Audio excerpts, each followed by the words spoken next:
In the next episode of Positively Ridiculous Podcast, we discuss negativity bias, what it means, how it's created, how it influences our individual well-being, and how it influences our decision-making. Be sure to tune in to Positively Ridiculous Podcast to learn why negativity can trash our life and finances by staying too long on Dumpster Fire Island. Talk soon.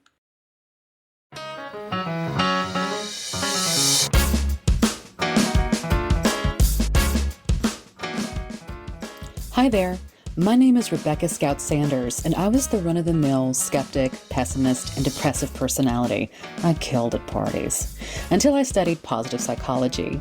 Now I host Positively Ridiculous Podcast, where we discuss the positive impacts of everyday people, places, and practices that bring happiness, inspire hope, and build flourishing communities in the most unassuming ways. We look at these subjects through the lens of positive psychology and how its science and application can and is improving our lives while riding shotgun with a self-admitted skeptic. So buckle up, Buttercup, and come take a ride on the positive side.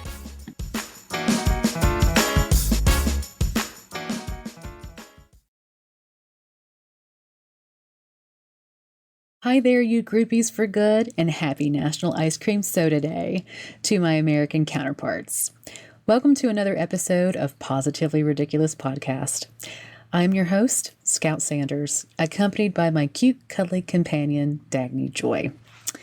We have ice cream sodas today to celebrate this ridiculous national holiday in a country where 41.9% of all adults are obese and where 90 to 95% of all diabetics have type 2 diabetes or acquired diabetes, secondary to obesity. But the really shocking news is an ice cream soda and an ice cream float are not the same thing. Apples and oranges, folks. Traditionally, sodas contain syrups and cream, while with a float, the ice cream floats on the top of the soda water. I'll give you a moment to think about that and debate amongst yourselves. But in the meantime, I want to thank everyone who joined us for our first episode, which aired on June 6th and is still available on positivelyridiculouspodcast.com and all primary streaming services. We reached 8 countries with our debut episode and exceeded our episode download goal. So thank you for joining us on this campaign for the ridiculous. And if you are new to the podcast, welcome. You've joined the community of I hear you, I see you, and I got you.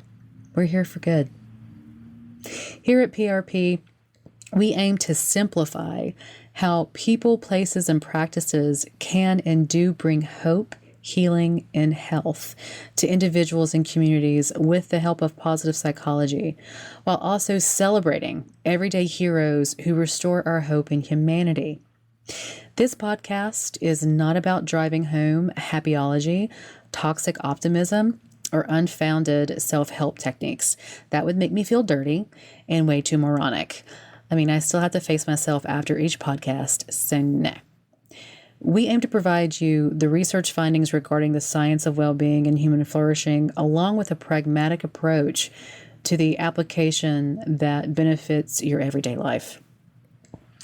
During the first episode, we broached the subject of negativity bias and how it can create a black hole in the center of your soul by sucking all the good out of your life while stealing any hope that you may have of escaping that great void of despair. Sounds like fun. I know I enjoyed it, and I know you did too, listener. In today's episode, we discuss what negativity bias is, why we have it, how its misuses can cause deuces in our lives, and how we can stop having nasty little accidents. So buckle up, Buttercup, because we're going to take a ride to the positive side with ice cream sodas. Psychologists Paul Rozin and Edward Roizman discovered and documented negativity bias in 2001.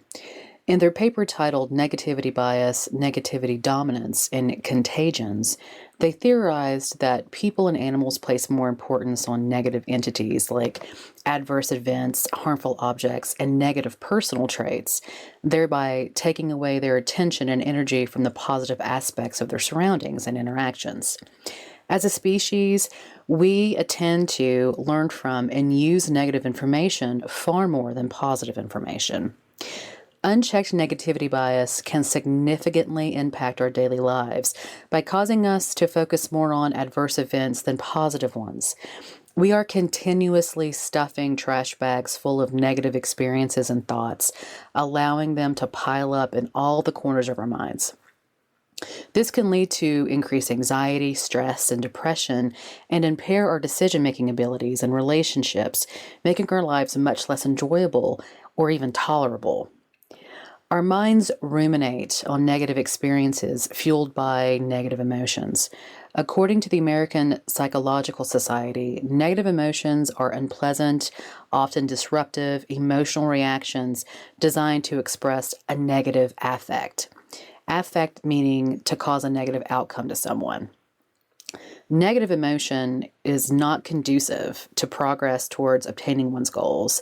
Examples are anger, envy, sadness, and fear, which can significantly impact our perception of the world and others.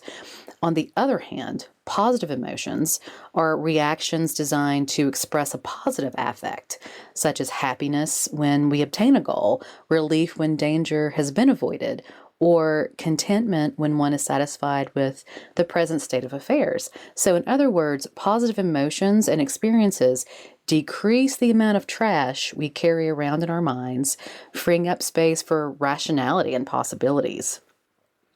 Humans are wired to notice and remember negative experiences much more easily than positive ones. We tend to dwell on negative experiences more than positive ones and often give more weight to negative events or feedback than positive ones. So why do we have this inherent negativity bias? Evolution may have played a role in our earliest evolutionary stages. Negative experiences, like encountering a predator, has a much greater survival risk than positive experiences. We need to react quickly to the negative events to ensure safety.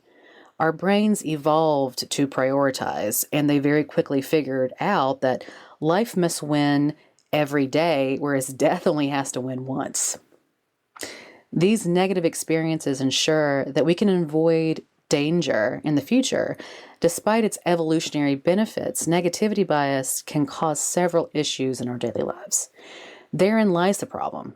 In modernity, not only are most stress-inducing incidences no longer life-threatening, but they're often entirely out of our control. For instance, you may not take any risks or try any new experiences because your fear of adverse outcomes. And this can lead to missed opportunities and lead to a lack of personal growth. Also, our inability to forget negative experiences means that we may dwell on past failures, causing our dumpster to overflow with resentment, shame, blame, and regrets, which can affect our mental health. Moreover, negativity bias can cause issues in our personal relationships. So, for example, if a couple disagrees, one partner may spend more time focusing on the negative aspects of the situation and replaying the perceived harmful comments, leading to unnecessary misunderstandings and arguments. So, hear me out. You and your partner are walking down a street, and you happen to bump into someone you haven't seen in a while. You have a friendly chat, laugh at a few jokes, say your goodbyes, and leave the interaction feeling good about seeing an old friend. Your partner interrupts your euphoria with, "So you and Seinfeld back there, close? Guy's about as funny as diarrhea in a canoe." And just like that, you've been snapped out of your happy reminiscence by your partner's false assumption that by finding your old friend enjoyable, you will in turn not find your partner more or equally enjoyable. Now, there's something to be said about jealousy and insecurity here, but remember, those are two negative emotions, acting as catalysts for overestimating the threat of an old friend, leading to an irrational emotional reaction, all from having a negativity bias towards, in this case, positive interactions between you and another male. It's essential to recognize the presence of negativity bias in our daily lives and work to overcome it. It can be challenging, but acknowledging positive experiences and letting go of negative ones can help us focus on growth and development rather than dwelling on the past failures. And additionally, seeking out positive social interactions can rewire our brains to focus on the positive. Negativity bias can influence our decision making in several ways. One, it can make us risk adverse, meaning when faced with a decision, negative information may be perceived as riskier, leading to a more conservative or risk adverse decision, which is the tendency to avoid risk altogether. So imagine a person is considering investing in the stock market. The negativity bias may cause them to focus more on stories of people losing money in the stock market and the potential risk associated with investing while dismissing or downplaying the potential gains and benefits. Whose name are you more likely to recognize? The dumpster fire that is Bernie Madoff, or Michael Burry, the real-life market genius from The Big Short? Not focusing on the Warren Buffetts and Michael Burrys of Wall Street could lead you to avoid investing altogether or make conservative investment choices that may not yield as much return. Similarly, negative bias can also make people overly cautious and risk adverse. They may have taken risks or pursued opportunities with specific outcomes, even if the potential benefits outweigh the risks. 2 is overstating threats. Negativity bias can lead us to overestimate the likelihood and severity of negative outcomes, leading to irrational decision making. Take, for instance, the movie The Christmas Story.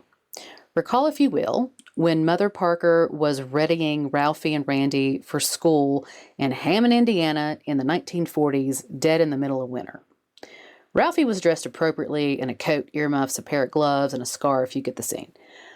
Randy, on the other hand, she dressed for an Arctic expedition, leaving him with a similar aesthetic to a gingerbread man cookie, but with less mobility. This scene tells us 2 things. 1, Randy was Mother Parker's favorite child. 2, she was clearly overestimating the threat of hypothermia and frostbite and underestimating the threat of neighborhood bully Scut Farkus. 3, emotional decision making. When we focus on negative information, we may become overwhelmed by negative emotions such as anxiety or fear, which can cloud our judgment and lead to impulsive or irrational decision making. In politics, a person may form a negative opinion about a political figure based on one negative news story, leading them to make a biased decision about voting or supporting a person. And don't you know that campaign managers know this? Negative campaigns have been around for ages. Mudslinging is a musing word for negative campaigning. Still, I'm sure back in the day, our leaders could throw a literal mud ball at each other now and then, which is what I would prefer as compared to today's mudslinging, but alas, I can only dream. Negative campaigning is entrenched in the American political system because politicians know that they can frighten us away from candidates with innuendo and unfounded accusations of questionable moral or ethical behaviors while completely ignoring a candidate's policies. A psychographic targeting marketing tactic on social media sends specific messages to individual users based on their online behavior. Your algorithms are used to appeal to you. These messages are filtered through characteristics such as personality, values, beliefs, lifestyle, attitudes, race, gender, socioeconomic status, and interests, which have been dominant in ascertaining the political ideology users most identify with. So your newsfeed then becomes one-sided and ideologically motivated to keep you from thinking for yourself and examining the issues at hand. The impacts of psychographic targeting, negative bias, and negative campaigning have already impacted the decision of who we vote for. Most of us probably know who we're going to vote for without researching our candidates or their positions on specific issues because our newsfeed has already told us. In business, a manager may focus on the negative aspects of an employee's work rather than the positive, leading to poor performance appraisal and biased decisions about promotions or bonuses. In social interactions, a person may remember a negative comment or experience with someone, leaving them to avoid that person in the future and make biased decisions about that person's character. Remember that comment your partner made about you in Seinfeld? It's unlikely in the future that you will have a similar experience with the same person under the same circumstances if you're with the same partner or not. The seed of negative bias was planted. In relationships, a person may recall a negative memory with their partner, making them angry and resentful, leading to biased decisions about the relationship. And health. A person may focus on adverse health outcomes and risk associated with a particular behavior, such as enjoying a once-a-year ice cream soda celebration, leading them to make biased decisions about health habits that strictly limit their ability to enjoy life's small pleasures. Take this quote from a cancer survivor who made a miraculous comeback and inspired millions. If you get a second chance in life for something, you have to take it all the way. Pretty inspiring and heartfelt, right? What if I told you that quote was from Lance Armstrong, who was later stripped of his 7 Tour de France titles for participating in the greatest doping scandal the world of sports has ever seen? Does any of that change the fact that he's a cancer survivor who made an inspiring statement? No. But it significantly decreases the statement's weight because Lance Armstrong spoke it. However, negativity bias can also help us in certain situations. For example, our attention to detail during critical situations can help us identify potential issues before they become significant, like stopping a toddler before they take a header down a flight of stairs, or stopping your friend from investing in Grecian bonds and securities in 2015. You're still welcome for that, Frank. Similarly, negative feedback can help us improve and learn from our mistakes, even if it intentionally stings. Overall, the negativity bias is ingrained in us from the early stages of evolutionary history. When it can have benefits, it's essential to recognize its negative consequences on our daily lives and work towards reducing its influence to lead a more positive, fulfilling life. Next, we're going to discuss how we can overcome negativity bias, but not before I introduce you to this episode's everyday hero, Linda Regai Scott. She's a retired registered nurse and a full-time caretaker. For the past 5.5 years, Linda has acted as her fraternal twin sister's full-time caretaker after her sister Brenda was diagnosed with advanced non-alcoholic liver disease, type 2 diabetes, and early onset dementia. Linda has worked tirelessly to care for her sister, who was recently placed in a nursing home due to her advancing medical needs.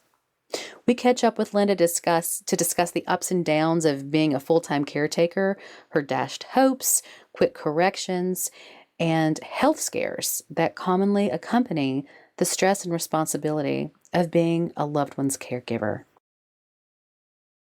So at this point, it's a year in as you being basically mom's private duty nurse and caretaker, and still being emotionally attached to her, obviously from being her twin sister.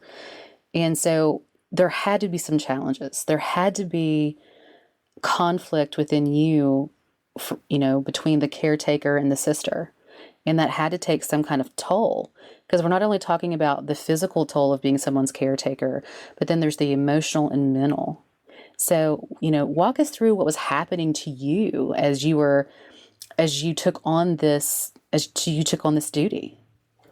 Well, honestly, the first 2.5 years, it was like I had a roommate. Now, I had visions of her coming to live with me, before we discovered the dementia, how bad the dementia was, I thought, oh boy, somebody to go out with me, somebody I could go shopping with. I had an automatic buddy right there. And so we could take vacations together. We could go on trips together. And I honestly looked at it like that. And then kind of like having a second childhood together, second childhood, but as adults. A new best friend that Brenda is such an unassuming, giving person. Now, me, I'm not. I'll step back, and even though I am a giving person, and I'm a very generous person, it doesn't. It's something I do because I know it's right to do. Not like hers is an unassuming giving. It's okay, sure, yeah. Mine is it's the right thing to do type.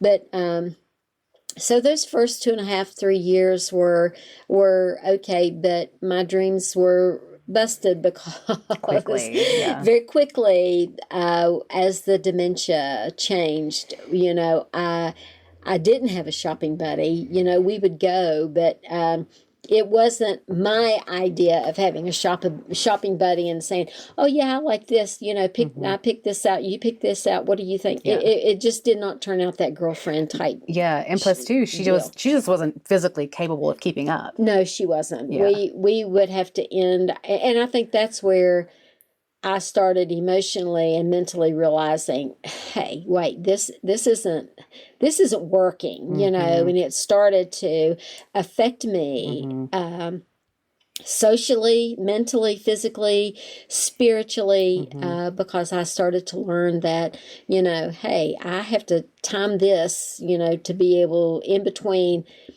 I tell everybody, I'm in between meals and pills. If you can schedule a visit or want me to go somewhere, it has to be between meals and pills. Because I quickly learned that Brenda was not able to administer her own medication. Yeah. She had to be prompted and supervised every single medication administration and meals. She could not fix a meal. So that was rearranging my lifestyle greatly. So at this point, you had kind of two choices. It was because you were realizing that you had an idea or you had a hope of what you wanted this to be. You were learning that it wasn't going to be anything like you expected. And so instead of just focusing on what it wasn't going to be, what did you focus on? Well, what she needed, what it had to be. I realized that, this is not working out. And I started having the sicker she got. Now this, you have to understand, this is just a brief period of time. I got resentful. I got to the point where I had to, I would call and say, please, can somebody just come, which I did have some help, thank goodness. In the early years, I had a good bit of help, and I was able to get away from a weekend. And we were only able to go on one vacation together. And was that to the beach? And that was to the beach. Yeah. That's where we all went, yeah. And then, things started changing very rapidly after the third year. The frequent hospitalizations started mounting up, and then the fourth year, the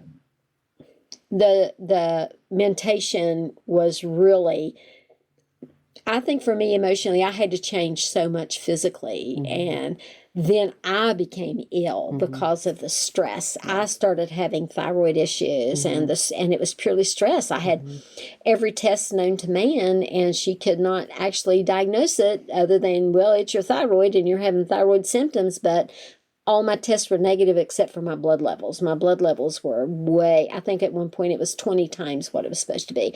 So I was losing weight. I was having cardiac problems.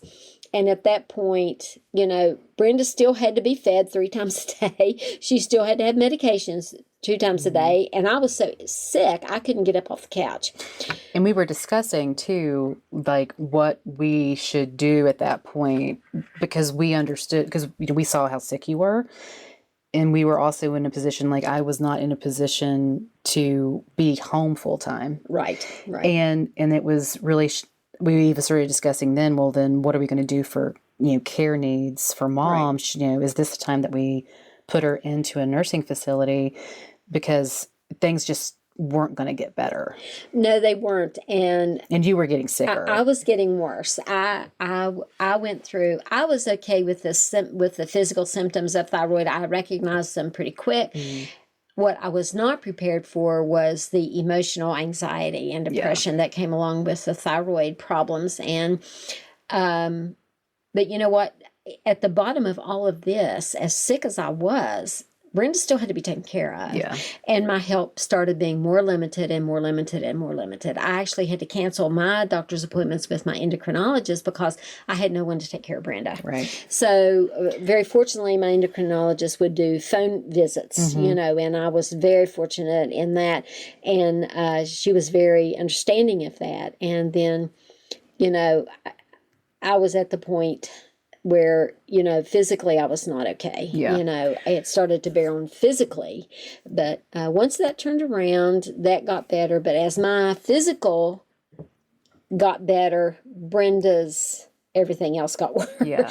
Her physical, mental, emotional got worse. And did the endocrinologist ever talk to you about caregiver stress or caregiver stress syndrome and how that could have brought on your symptoms with your thyroid? It was 100% that. Because, yeah.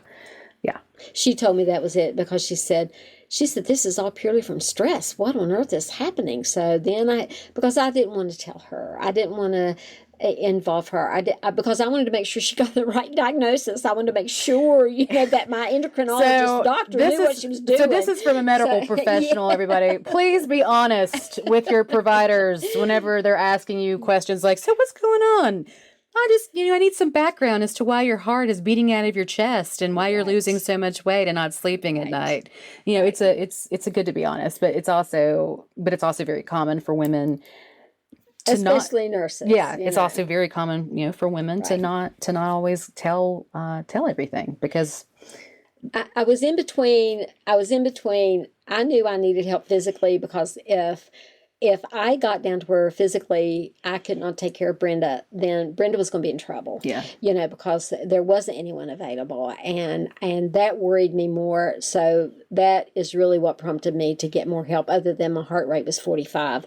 And I had to try to cook dinner 3 times a day, meals 3 times a day, give meds 3 times a day, supervise her going to the bathroom, you know, supervise her daily activities. So, you know, but we did get past all that by the grace of God. I know that's just where I was at, and we did get through that, and then she became more physically ill, and that changed everything again. Yeah, it changed my mentation, it changed my emotions, and you know, I realized that sure, hey, I'm a 32-year experience, bachelor's prepared, RN, I can do anything. Well, the hyperthyroidism taught me that, hey, you know, there's a limit. You know, you are being limited. You have to realize that you have limits.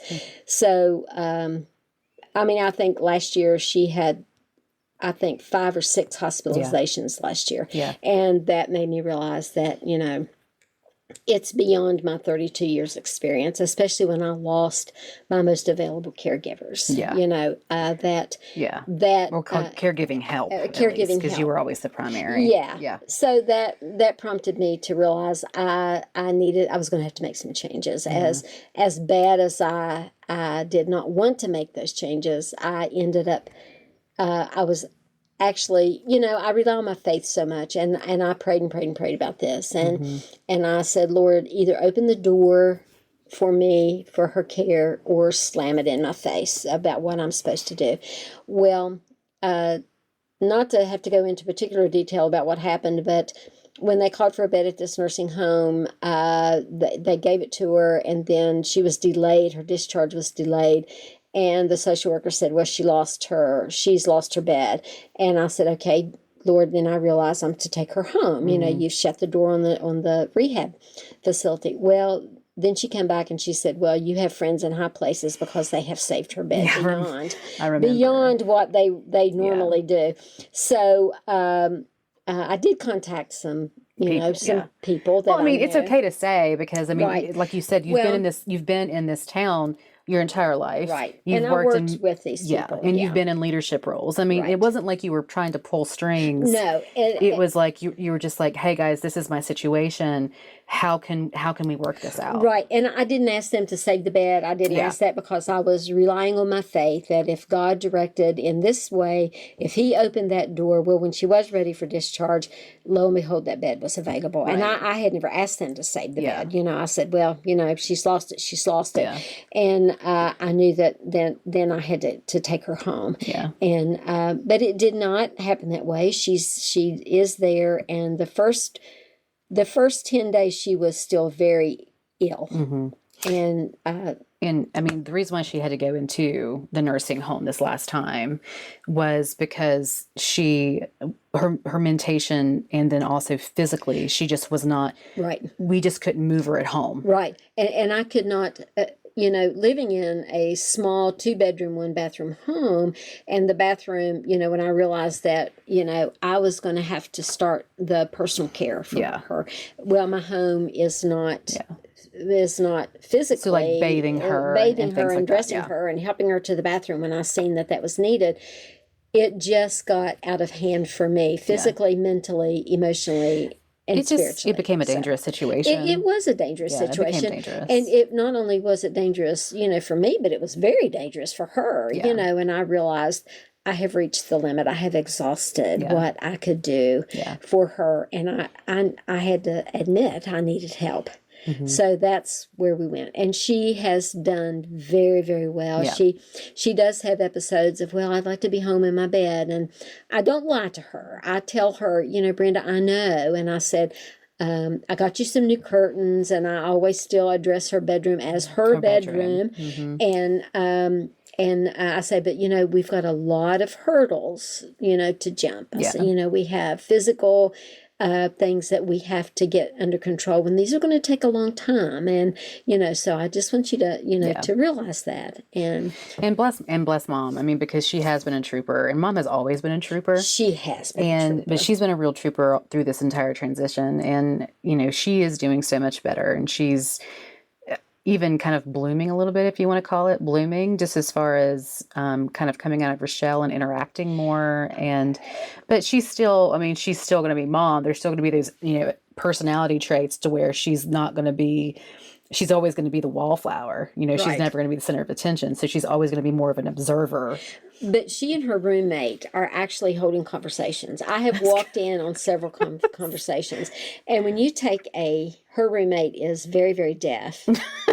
And with her deafness and Brenda's dementia, I'm just going to leave that wide open as to the conversations that I have walked in on with them. I can only imagine. It is hilarious. It is fun. But, you know, Brenda's at the stage of dementia that I just keep thinking about my dad. That is at the fun stage. But, you know, being in the medical field, I know what's coming. I know. I know. It's difficult. That there is... Her illness is serious. It's life-threatening. It's life-ending. And I've had to come to the realization of that did I do my best? Did I contribute to her life? Did I give her end-of-life experience the best that I possibly could? Mm-hmm. Was it the best for her? Is she happy and content? You know, did I make a difference in her end of life? Well, so I think that we can very safely say that the answer to all of those questions are yes, you made a positive impact. Yes, you've transitioned her to a point to where she has dignity, and that she'll be able to live out the rest of her life knowing that she was loved, that she is loved, and that we respected her wishes in every way that we possibly could. And you specifically, we tried to take care of her as long as we could within our home until it just became physically impossible and emotionally gut-wrenching. It is gut-wrenching. It's still the saddest thing. I mean, when it comes to the point where her couch, my couch was her couch. No one ever sat on that couch. It was hers. And I remember, when I wouldn't touch it for the first couple weeks. I couldn't touch her couch. It was left exactly like she left it. And then when it became more apparent that she was more than likely going to have to stay, my cousin told me, she said, you need to straighten up that couch. You need to buy you new pillows, get rid of her blankets, buy new pillows. And so I said, okay, because I was starting to come around a little bit, but. And that was hard, by the way. That was, even to get to that point, was exceptionally very hard. I tried laying on the couch. I tried to watch a movie and lay on the couch. I couldn't, had to get right back up. I couldn't even lay on the couch.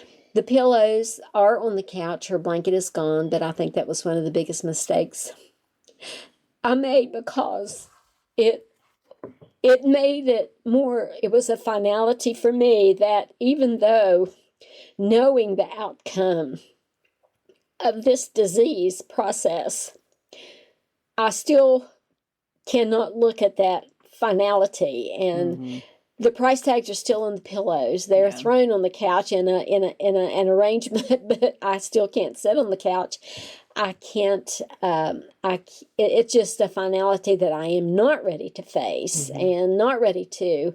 I think I've accepted it because I'm smart enough to know that it is.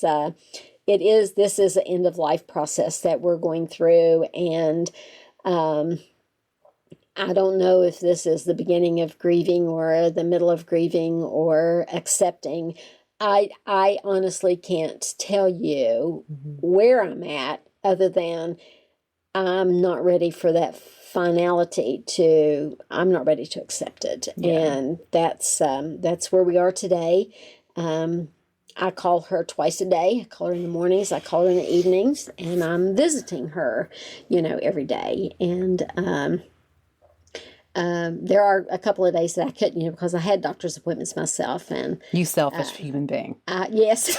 You selfish human being. I did. How dare you go to a doctor's appointment? I did. How dare you take care of yourself? I did that. So disappointing. And it is disappointing. It's and I look at myself, but that's when I call and say, and unfortunately her dementia, that's like at 7:00. Well, it was this morning. I called her and told her, I said, Brenda, after church, I can't come to after church.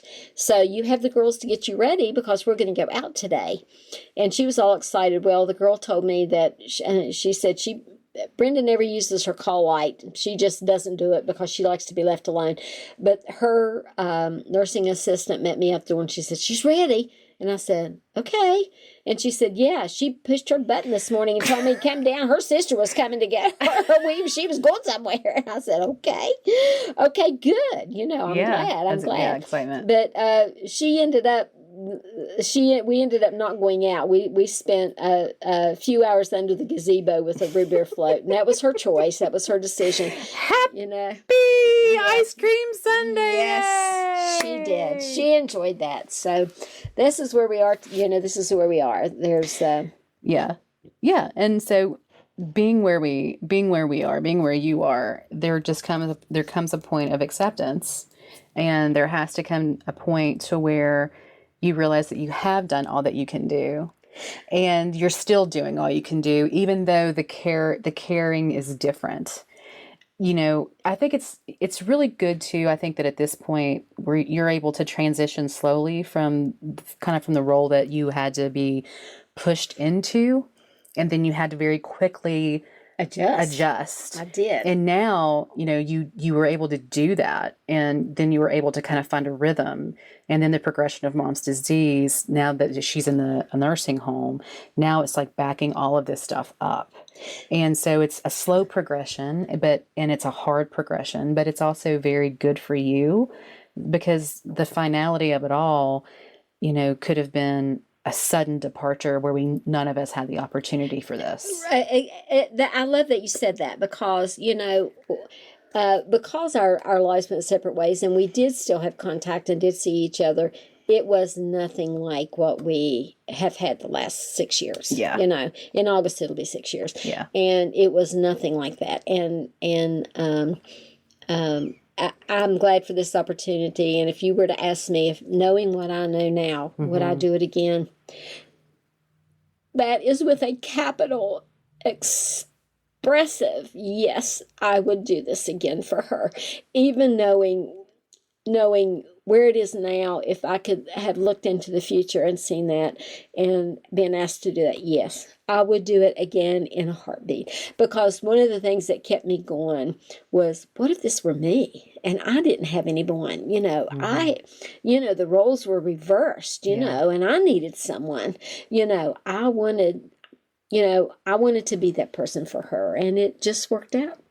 Worked out great, and I'm very happy, very excited about it, that it was done. Yeah, well, I don't think that myself and my brothers included, and moms, others, brothers and sisters, probably could ever say thank you enough for the last 6 years, and then also for the care that you continue to show mom whenever we're not able to be here. But ladies and gentlemen, that's an everyday hero. The people that take on the responsibilities that aren't necessarily theirs, and they take that responsibility on because it's the right thing to do, because they have the capacity, they have the compassion, they have the empathy. Sometimes, maybe not always the means, but a way is found. And they keep doing what's right, and they keep doing what's good. And sometimes that sacrifice depletes us, but it doesn't defeat us, because we keep moving forward, because we're good people and we want to bring good into the world, and we want to make sure that other people know what it is to feel love, kindness, appreciation, inclusivity, and just love. Just love. So thank you, Linda, for being our first guest on the Everyday Hero segment. And thanks for sharing your story, and just thanks for being here with us today. Time to celebrate sodas. Soda! Ice cream soda! Thanks again to my Aunt Linda, who, without mine and my mom's life, would have taken a very different turn 6 years ago. So again, thank you. And please remember to donate to Positively Ridiculous Podcast to support our everyday heroes. We have a drawing for a $100 Visa gift card with every 6 everyday heroes to show them our ongoing appreciation for their selflessness and the goodness they bring the world. So go to the donate page, please. Every single dollar is greatly appreciated as we continue to build this community for good. Now that we know what negativity bias is, why we have a proclivity toward it, and how it can turn our everyday lives, relationships, and finances into dumpster fires, let's talk rehabilitation and how to properly use a fire extinguisher. So according to psychologist Dr. Catherine Moore, mindfulness can be used to combat negativity bias. Okay, but what is mindfulness? It's a technique of achieving a mental state of awareness by focusing one's attention on the present moment while calmly acknowledging and accepting one's feelings, thoughts, and bodily sensations. According to researcher Dr. Chero Muskin-Moghulkal, you're welcome, mindfulness can be achieved through breathing, meditation, and other avenues. Practicing mindfulness is one good way to become more tuned to your own emotions. Through guided meditations, reflection, and other mindfulness interventions, you can start to observe your feelings and thoughts more objectively. Now, I practice mindfulness meditation every day to help manage my anxiety and depression alongside other therapies. Training my mind to focus on the present moment, my present feelings and sensations, helps me to establish a control and clarity in my mind and body that I didn't have as a child.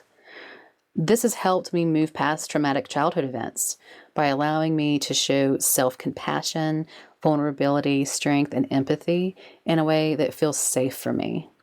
But this is just anecdotal evidence, and I want you to feel secure in the science of these interventions. So more promising evidence comes from a 2011 study from Kuiken and Shook, who found an increase in positive judgment and higher levels of optimism when participants practiced mindful breathing. Compared to control groups or the group who didn't undergo the mindfulness interventions, these participants performed better at tests where they were required to categorize positive stimuli, leading the researchers to suggest that mindfulness practice can have a significant positive impact on negativity bias. Savoring positive moments has also been shown to decrease negativity bias. When we stop and take some time to drink in a positive experience, you're savoring it and creating memories for the future. And according to researchers Bryant and Veroff, building up your store of positive mental images and feelings can help you address the imbalance of negativity bias that negativity bias predisposes us to.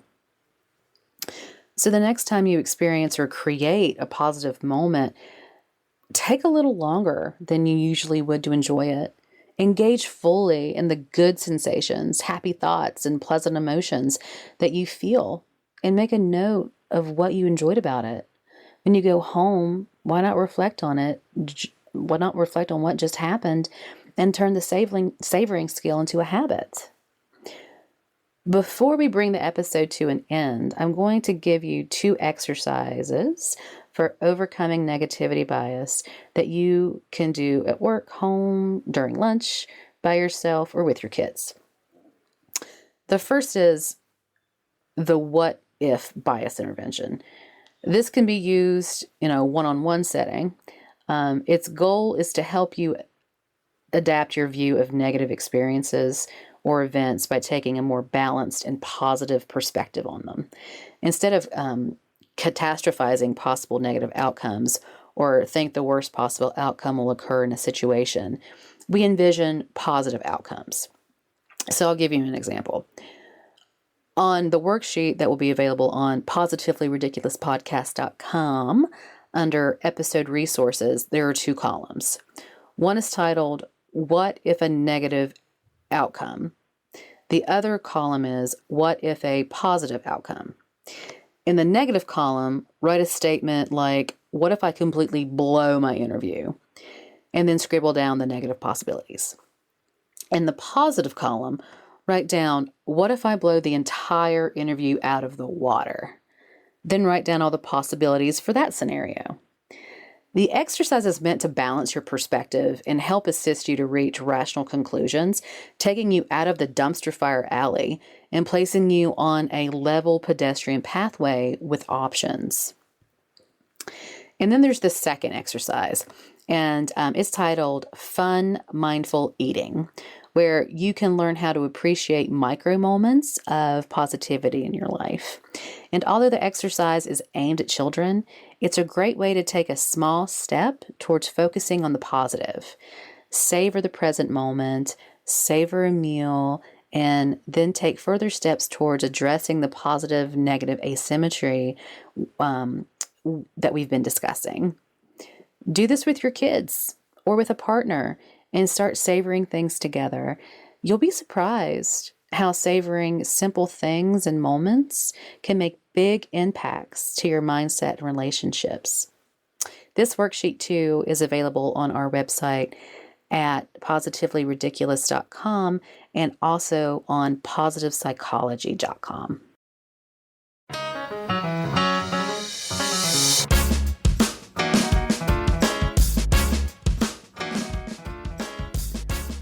Wahoo! Another episode is complete, and another great time I shared with you the power of the positive and a real everyday hero. I hope you have an opportunity today to enjoy an ice cream soda responsibly and practice a little savoring while doing so. The next episode of Positively Ridiculous Podcast will focus on optimism bias and the role of meliorism in positive psychology. This is Scout Sanders signing off while reminding you that you are now part of the community of I see you, I hear you, and I got you. We're here for good. Thanks for listening.